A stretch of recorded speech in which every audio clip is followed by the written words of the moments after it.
Dito pa lang po sa sinapupunan, may Emmy na. Ano yun? Empowering Mothers and Infants. Lahat ng buntis, hinangalap, binibigyan ng mga kaalaman, pati kagamitan, vitamina, minerals na kailangan, mga injection, bakuna, at pagluwal ng bata.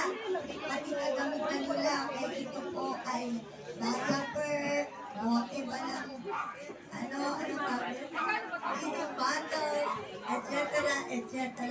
ay ating po ginagawa.